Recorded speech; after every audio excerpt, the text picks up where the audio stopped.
passer aux travaux de la 4e commission et en l'absence de son président Gauthier Caron-Thibault, c'est à Hamidou Samaké qu'il revient, pendant 5 minutes maximum, de nous rapporter les travaux de la 4e commission, conformément au règlement intérieur. Merci Madame la maire, mes chers collègues. Tout d'abord, je vais excuser Gauthier Caron-Thibault, qui est présente lors d'une AG de copropriété, un projet de logements sociaux porté par Élogie. Du coup, je ne vais pas m'attarder sur la MIE santé et sur la stratégie handicap qui a été adoptée ce matin ou discutée cet après-midi. Je vais plutôt aborder la réunion exceptionnelle de la 4e commission qui s'est tenue début août pour aborder la variole du singe, monkeypox, en plein cœur alors de l'épidémie. Le président a tenu à faire un point sur ce sujet avec Anne Soris et Jean-Luc Romero pour l'exécutif, mais aussi en invitant tous les élus santé et lutte contre les discriminations et les arrondissements. Un invité exceptionnel a été convié, le professeur Yazdan Pana, directeur général de l'Agence nationale de recherche scientifique maladies infectieuses émergentes. Nous avons ainsi pu faire un point sur la vaccination. À date de la commission, 30 000 vaccinations étaient atteintes. Comme au début de la vaccination du Covid, le problème était essentiellement logistique. La question de la participation des pharmaciens à la vaccination était aussi au cœur des revendications pour aller plus vite, au plus près des usagers.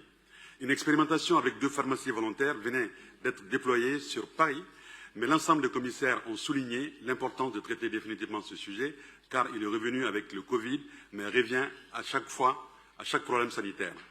Le professeur Yazdan Pana nous a souligné l'importance de l'autodiagnostic et de la mobilisation de la médecine générale afin de nous permettre de vivre avec sans préjugés ou crainte. Jean-Luc Romero et Anne Cerise ont pu par la suite présenter les actions de la mairie, actions qui se sont mises en place dès le mois de mai en coopération avec les assos, notamment LGBT, mise en place d'une ligne téléphonique spéciale d'outils de communication diffusés lors de la marche de fierté ou de la mobilisation des CEGID et des conférences professionnelles des territoires de santé. Comme pour le Covid, la ville a été un partenaire facilitateur de la vaccination avec l'ouverture de centres de vaccination dédiés en plus des 7 centres de la PHP. Le centre Edison a ainsi pu être mobilisé et aura permis à date de la commission d'avoir procédé à 18 000 injections en 3 semaines. De nombreuses questions ont pu être posées par le commissaire, notamment autour de la place des pharmacies lors de ces épisodes sanitaires graves, mais aussi du stock, de sa gestion et de l'évaluation des besoins, posant au-delà la question de la transparence des pouvoirs publics sur les questions de santé. Pour en venir à la 4e commission qui s'est tenue récemment, 2 sujets importants en ont été au cœur de l'ordre du jour. D'abord, l'audition du président et du rapporteur de la MIE Santé et la présentation du schéma handicap par Pénélope Comitès qui viennent de faire l'objet de plusieurs interventions ces 2 derniers jours. Outre cela, 50 délibérations ont pu être présentées, notamment sur la prévention des expulsions, de nouveaux dispositifs d'aide à l'écomobilité pour les âgés et les personnes en situation de handicap, ou encore plusieurs délibérations sur la réduction des risques.